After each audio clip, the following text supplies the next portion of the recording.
नमस्कार, स्वागत है आप सभी का भारत तरंगिणी में। पिछले लेक्चर में हमने राइज़ ऑफ मॉडरेट नेशनलिज़्म के टॉपिक को कवर किया था। आज हम राइज़ ऑफ एक्सट्रीमिस्ट नेशनलिज़्म के टॉपिक को कवर करेंगे। इस टॉपिक में हम उन कारणों को जानेंगे जिस वजह से गरम दल यानी कि एक्सट्रीमिस्ट का उदय हुआ, कैसे स्वदेशी आंदोलन, सूरत स्प्लिट और राइज़ ऑफ रिवॉल्यूशनरी नेशनलिज़्म का भी आरंभ हुआ और अंत में policy of carrot and stick को समझेंगे पीटी के पर्सपेक्टिव से। 19वीं सदी के अंत तक जब नरमपंथी राजनीति की असफलता एकदम स्पष्ट हो गई, तब कांग्रेस में एक प्रतिक्रिया पैदा हुई और इस नई प्रवृत्ति को गरमपंथी एक्सट्रीमिस्ट कहा गया। इनका मानना था कि मॉडरेट्स भिक्षा की राजनीति पॉलिटिक्स ऑफ मेंडिकेंसी करते थे। यह गरमपंथ तीन प्रमुख क्षेत्रों में तीन महत्वपूर्ण नेताओं के नेतृत्व में विकसित हुआ। बंगाल में बिपिन चंद्र पाल, महाराष्ट्र में बाल गंगाधर तिलक और पंजाब में लाला लाजपत राय। इस गरमपंथ के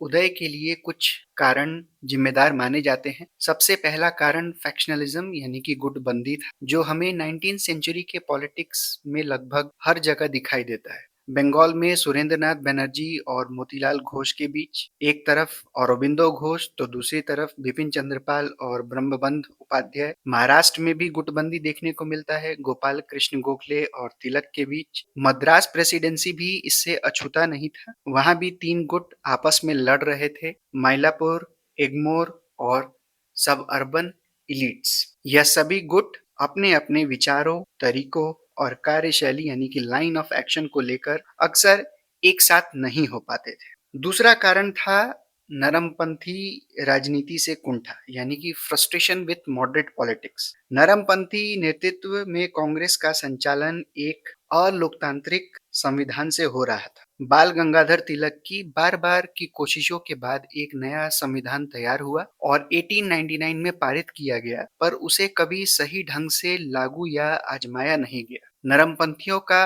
पाश्चात्य उदारवाद यानी कि वेस्टर्न लिबरलिज्म के प्रति झुकाव भी लोगों में व्याप्त रूढ़िवाद का विरोधी था। यानी कि जो भी लोग भारतीय रूढ़िवाद के प्रति इंडियन फ्यूडलिस्ट माइंडसेट के थे, वो भी कांग्रेस के इस तरीके को एक्सेप्ट नहीं करते थे। और सबसे ज्यादा महत्वपूर्ण था, नरमपंथी राजनीति की अधिकांश मांगे अधूरी रही, जिसे हमने पिछले लेक्चर में कवर किया था इंडियन काउंसिल एक्ट ऑफ 1902 के तहत। वाइसरॉय कर्जन के प्रशासन ने इस आग में और भी ज्यादा घी डाला।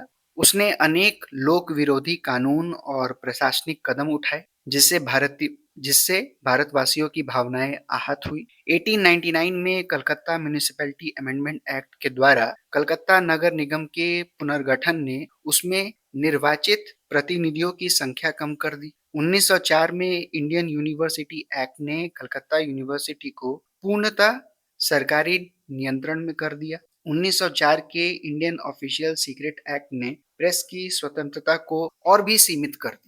इस श्रृंखला में अंतिम कदम 1905 में बंगाल का विभाजन था। तो यह थे कुछ महत्वपूर्ण कारण जिन वजह से गरमपंथियों का उदय हुआ। एक्सट्रीमिस्ट कैसे मॉडरेट से अलग थे, इसके लिए हमें उनके गोल्स यानी कि लक्ष्य और मेथड ऑफ एगिटेशन, उनके तरीकों को समझना पड़ेगा। गरमपंथियों का लक्ष्य था स्वराज, जिसकी अलग अलग नेताओं ने अलग अलग व्याख्या की। तिलक इसका अर्थ प्रशासन पर भारतीय नियंत्रण समझते थे, ना कि ब्रिटेन से पूरा पूरा संबंध विच्छेद। बिपिन चंद्र पाल समझते थे कि ब्रिटिश पैरामाउंटेंसी के अंतर्गत कोई भी स्वशासन संभव नहीं, इसलिए उनके लिए स्वराज का अर्थ ब्रिटिश नियंत्रण से एकदम मुक्त पूर्ण स्वतंत्रता का था। बंगाल में औरोबिंदो घोष भी स्वराज को पूर्ण राजनीतिक स्वतंत्रता समझते थे, लेकिन अधिकांश नेताओं के लिए स्वराज का अर्थ ब्रिटिश इंपीरियल ढांचे के दायरे के अंदर ही स्वशासन, सेल्फ रूल था।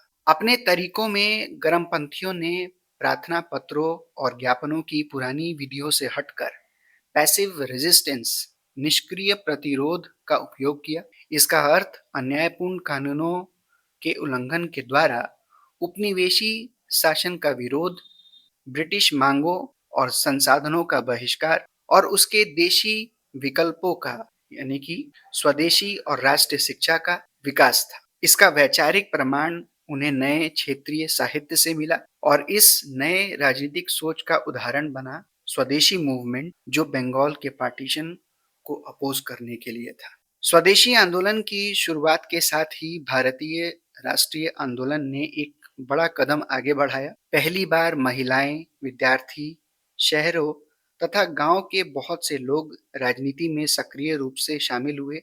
बंगाल ही नहीं बल्कि भारत के अन्य क्षेत्रों में भी आम जनता ने आंदोलन में भाग लेना शुरू किया। इस आंदोलन का जन्म 1905 में बंगाल विभाजन के विरोध में हुआ, जिसे वायसरॉय कर्जन ने बंगाल प्रांत में राजनीतिक विरोध को नष्ट करने के लिए किया था। अपने बचाव में कर्जन ने बहाना दिया कि बंगाल प्रेसिडेंसी एक प्रशासनिक इकाई के रूप में बढ़ता जा रहा है और बेहतर प्रशासन के लिए इसका विभाजन जरूरी था। कर्जन ने अपने इस आइडिया को minute on territorial redistribution in India नामक रिस्ले पेपर्स में प्रकाशित किया। अंतिम योजना 2 फरवरी 1905 के डिस्पैच में दी गई थी। बंगाल विभाजन की औपचारिक घोषणा 19 जुलाई को की गई और 3 महीने बाद 16 अक्टूबर 1905 को लागू कर दिया गया। इसका अर्थ पूर्वी बंगाल और असम नाम के एक नए प्रांत का सृजन था। इस पार्टीशन के पीछे एक और गहरा मकसद था, धर्म के आधार पर बंटवारा, जहां ढाका को नया कैपिटल बनाया जाना था जो एक मुस्लिम मेजॉरिटी प्रोविंस होगा। लेकिन बंगालियों को बांटने और कमजोर करने के बजाय विभाजन ने उनको एक बंग भंग विरोधी यानी कि एंटी पार्टीशन मूवमेंट आंदोलन के माध्यम से और भी एकजुट कर दिया। आरंभिक उद्देश्य विभाजन को रद्द करने का था, लेकिन जल्द ही एक अधिक व्यापक आधार वाला आंदोलन उभर कर आया। इस आंदोलन में हमें 4 प्रमुख प्रवृत्तियां देखने को मिलती हैं। सबसे पहला है नरमपंथी प्रवृत्ति, जिसमें प्रार्थनाओं और ज्ञापनों और जनसभाओं के माध्यम से योजना को, यहाँ पर योजना से है पार्टीशन ऑफ बंगाल को संशोधित करने का प्रयास किया गया। एक पावरफुल प्रेस कैंपिंग चलाया गया पार्टीशन के विरुद्ध, जिसमें सुरेंद्र नाथ बनर्जी, कृष्णा कुमार मित्रा, पृथ्वी चंद्र रे के जो जर्नल्स थे, बंगाली हितावादी और संजीवनी, इन सब ने प्रोमिनेंट रोल निभाया। दूसरा प्रवृत्ति था रचनात्मक स्वदेशी यानी कि कंस्ट्रक्टिव स्वदेशी। जब 1905 में विभाजन की योजना की घोषणा कर दी गई तो यह प्रवृत्ति सामने आई। बंगाल के नेताओं ने पहली बार परंपरागत राजनीति से आगे देखा और कलकत्ता में 17 जुलाई 1905 को एक जनसभा में सुरेंद्र नाथ बनर्जी ने अंग्रेजी वस्तुओं और संस्थाओं के बहिष्कार का आह्वान किया। कलकत्ता टाउन हॉल में 7 अगस्त की एक अन्य जनसभा में बहिष्कार यानी कि बॉयकॉट का एक औपचारिक प्रस्ताव पारित किया गया, जो स्वदेशी आंदोलन का आरंभ बिंदु था। यह पहला अवसर था जब नरमपंथियों ने जनता के पढ़े लिखे वर्गों के अलावा दूसरे वर्गों को भी शामिल किया, जिनमें से कुछ ने राष्ट्रीय शिक्षा के आंदोलन में भाग लिया और कुछ तो मजदूरों की हड़ताल तक में भी शामिल हुए। इस दौरान वंदे मातरम इस आंदोलन का थीम सॉन्ग बना। अपने यूनिटी को दिखाने के लिए लोगों ने एक दूसरे को राखी बांधा। आंदोलन के लिए 50,000 रुपए की राशि इकट्ठा की गई। धीरे धीरे यह आंदोलन देश भर में फैलने लगा। लोकमान्य तिलक के नेतृत्व में पूना और बॉम्बे में, अजीत सिंह और लाला लाजपत राय के नेतृत्व में पंजाब में, दिल्ली में सैयद हैदर राजा, फिर रावलपिंडी, कांगड़ा, जम्मू, मुल्तान, हरिद्वार, इन सभी जगह पे यह आंदोलन पहुंचा और खासकर मद्रास प्रेसिडेंसी में चिदम्बरम पिल्लई के लीडरशिप में इंडियन नेशनल कांग्रेस के बनारस सेशन 1905, जिसे प्रिसाइड किया था गोपाल कृष्ण गोखले ने, इस आंदोलन को स्वदेशी और बॉयकॉट मूवमेंट को सपोर्ट किया। लेकिन इस प्रवृत्ति का राजनीतिक दर्शन नरमपंथियों वाला ही था और उन्होंने विभाजन को रद्द करने के लिए केवल ब्रिटिश संसद पर दबाव डालने की कोशिश की। और अब तीसरा प्रवृत्ति यानी कि पॉलिटिकल एक्सट्रीमिज्म, राजनीतिक चरमपंथ का उदय हुआ। राजनीतिक नेताओं जैसे तिलक, बिपिन चंद्रपाल, लाजपत राय और अरबिंदो घोष चाहते थे कि स्वदेशी आंदोलन को पूरे भारत में फैलाया जाए और स्वदेशी और बाइकॉट के प्रोग्राम से आगे बढ़कर एक फुल फ्लेज्ड मास स्ट्रगल की तरफ बढ़ा जाए, जिसका लक्ष्य होगा स्वराज, कंप्लीट इंडिपेंडेंस। इस चरण में 4 बातें शामिल थी। अंग्रेजी वस्तुओं और संस्थाओं का बहिष्कार, उनके स्वदेशी विकल्पों का विकास, अन्यायपूर्ण कानूनों का उल्लंघन और ब्रिटिश दमन के कारण आवश्यक हो तो हिंसक आंदोलन।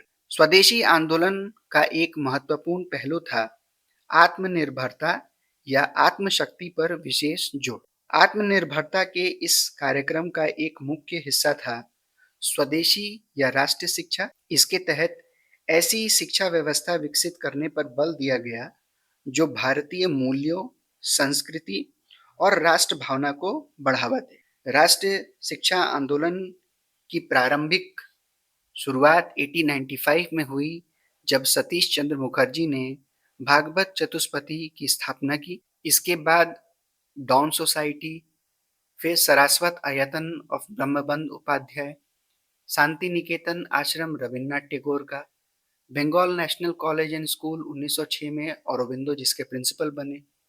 उसी साल नेशनल काउंसिल ऑफ एजुकेशन को स्टैब्लिश किया गया। टेक्निकल एजुकेशन को बढ़ावा देने के लिए बंगाल टेक्निकल इंस्टीट्यूट को बनाया गया और फंड्स रेज किए गए ताकि स्टूडेंट्स को जापान भेजा जाए एडवांस लर्निंग के लिए। ये सभी इंपॉर्टेंट एग्जाम्पल्स हैं जो अक्सर प्रीलिम्स में पूछे जाते हैं। आत्मनिर्भरता का मतलब यह भी था कि लोग स्वदेशी या देशी उद्योग स्थापित करने का प्रयास करें। इस दिशा में बंगाल केमिकल आचार्य पीसी रे द्वारा स्थापित किया गया।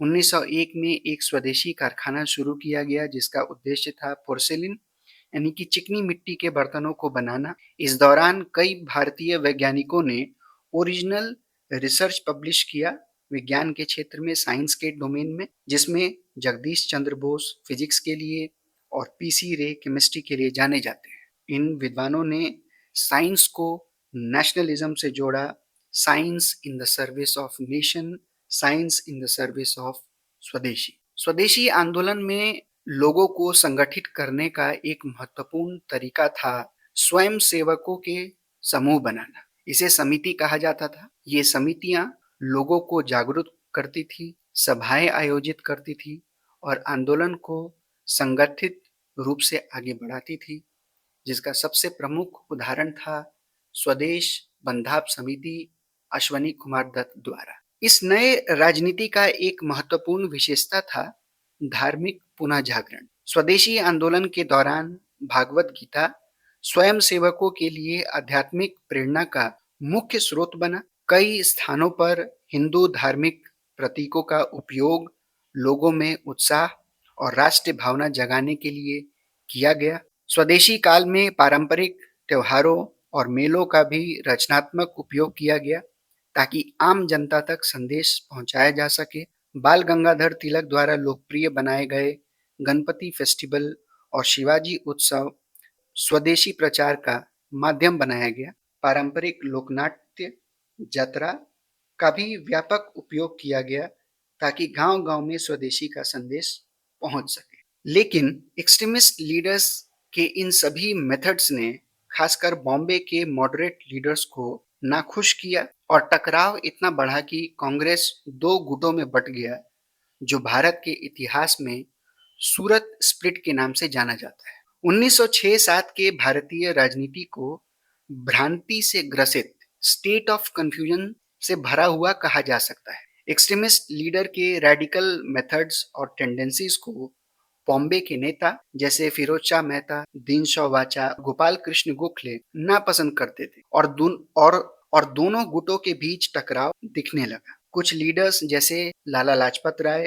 तिलक टकराव के पक्ष में नहीं थे। सिर्फ पंजाब से अजीत सिंह किसी समझौते के कट्टर विरोधी थे, यानी कि वह किसी प्रकार का समझौता नहीं चाहते थे। अब मुद्दा यह था कि बंगाल में स्वदेशी आंदोलन से उत्पन्न अतिवादी प्रवृत्ति को एक अखिल भारतीय सतह पर कांग्रेस की राजनीति में कहां तक लाया जाए। यह मुद्दा सामने उभर कर आया कलकत्ता कांग्रेस 1906 का, जब सेशन के प्रेसिडेंटशिप को लेकर टकराव दिखा। ऐसा लग रहा था कि कांग्रेस का विभाजन हो सकता है, लेकिन आपसी सहमति से दादा भाई नारोजी को अध्यक्ष चुना गया और 4 प्रस्ताव बहिष्कार, स्वदेशी, राष्ट्रीय शिक्षा और स्वराज के पक्ष में पारित हुए और पार्टीशन की निंदा की गई। तिलक को नेता बनाकर यही गरमपंथी दल ने जन्म लिया और उनका मुख्य लक्ष्य कलकत्ता के चारों प्रस्तावों को यथावत यानी कि इंटैक्ट रखना था, जिन्हें कांग्रेस के अगले अधिवेशन में बदलने के लिए बंबई के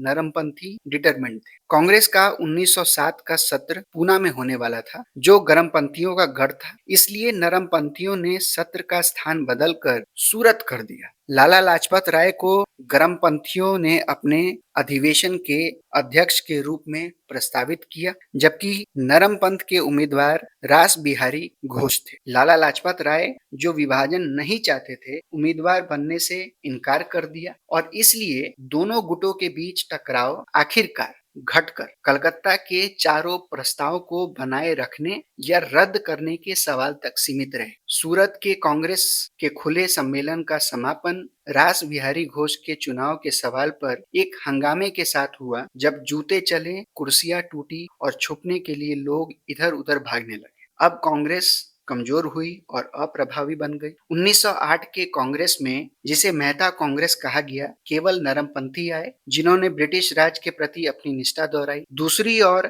गरमपंथ राजनीति भी एक नए राजनीतिक संगठन के रूप न ले सका। 1908 में स्वदेशी आंदोलन में एक नई प्रवृत्ति सामने आई, जिसे क्रांतिकारी राष्ट्रवाद, रेवोल्यूशनरी नेशनलिज्म के नाम से जाना जाता है। इस प्रवृत्ति में अंग्रेज अफसरों और उनके भारतीय सहयोगियों के विरुद्ध व्यक्तिगत हमले पर बल दिया गया। राजनीतिक प्रतिरोध के एक ढंग के तौर पर हिंसा की संस्कृति भारत में 1857 के विद्रोह के दमन के बाद भी हमेशा मौजूद रही। युवा क्लबों के गठन ने महाराष्ट्र में क्रांतिकारी प्रवृत्ति को जारी रखा। इनमें सबसे विख्यात क्लब पूना में चापेकर भाइयों दामोदर और बालकृष्ण का क्लब था। 1897 में पूना के प्लेग आयोग के बदनाम प्रमुख यानी कि चीफ डब्ल्यू.सी. रैंड की हत्या कर दी गई, जो प्लेग के मरीजों की पहचान के लिए घर घर तलाशी के दौरान सिपाहियों के अत्याचारों के लिए कथित रूप से जिम्मेदार थे। दोनों चापेकर बंधु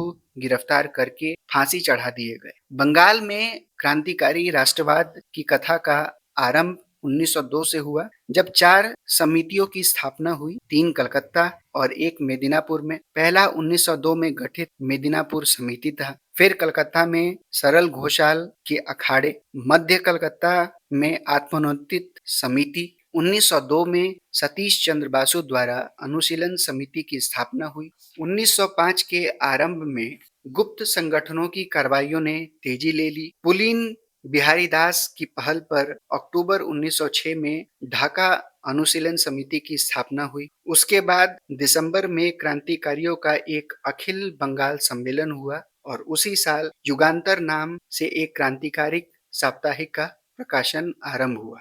धन जमा करने के लिए पहला स्वदेशी डकैती या डाका अगस्त 1906 में रंगपुर में पड़ा और मानिकटला में एक बॉम्ब कारखाना शुरू किया गया। 30 अप्रैल 1908 को मुजफ्फरपुर में खुदीराम बोस और प्रफुल्ल चक्र द्वारा प्रेसिडेंसी मजिस्ट्रेट किंग्सफोर्ड की जान लेने की असफल कोशिश के बाद, जब अरविंद घोष और बरिंद्र घोष समेत मानिकटिला वाले दल के सारे सदस्य को गिरफ्तार किया गया, तो ऐसे क्रांतिकारी कार्यों को गहरा धक्का लगा। 1904 में वी.डी. सावरकर ने अभिनव भारत नामक एक गुप्त क्रांतिकारी संगठन की स्थापना की, जिसका उद्देश्य सशस्त्र क्रांति के माध्यम से अंग्रेजों को भारत से निकालना था। 1907 में बंगाल के लेफ्टिनेंट गवर्नर पर जानलेवा हमला करने की कोशिश की गई, लेकिन वह असफल रहा। रास बिहारी बोस और सचिन सान्याल के नेतृत्व में वाइसरॉय हार्डिंग पर बम से हमला किया गया।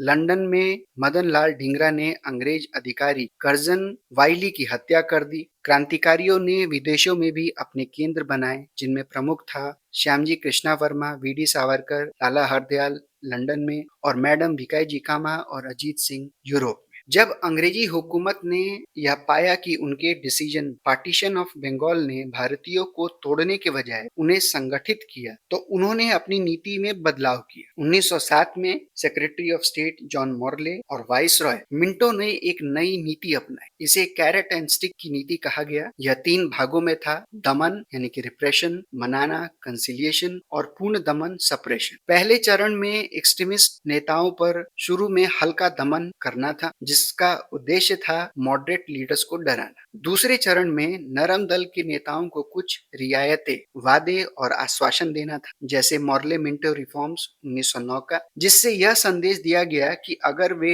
एक्सट्रीमिस्ट से अलग हो जाएंगे तो भविष्य में और भी रियायतें दी जाएंगी। इस पूरी नीति का उद्देश्य एक्सट्रीमिस्ट को अलग थलग करना था। अंत में जब नरम दल इस जाल में फंस जाते, सरकार पूरी ताकत से एक्सट्रीमिस्ट का दमन कर देती और फिर नरम दल को नजरअंदाज किया जा सकता था। यह ब्रिटिश सरकार की एक चालाक राजनीतिक रणनीति थी, जिसका मकसद भारतीय राष्ट्रीय आंदोलन को बांटना और कमजोर करना था। मॉर्ले मिंटो रिफॉर्म का मुख्य उद्देश्य भारतीयों के बीच बढ़ती एकता को रोकना, मुसलमानों को अलग राजनीतिक पहचान देकर अलगाव की भावना को बढ़ावा देना था। इन सुधारों के तहत अलग निर्वाचन प्रणाली, सेपरेट इलेक्टोरेट, लागू की गई, जिसमें मुसलमानों के लिए अलग मतदाता सूची और अलग प्रतिनिधित्व की व्यवस्था की गई। 1911 में बंगाल विभाजन को रद्द कर दिया गया, यानी कि एनुल कर दिया गया, पर साथ ही साथ अब ब्रिटिश हुकूमत की राजधानी कलकत्ता से हटकर दिल्ली हो गई। इससे बंगाल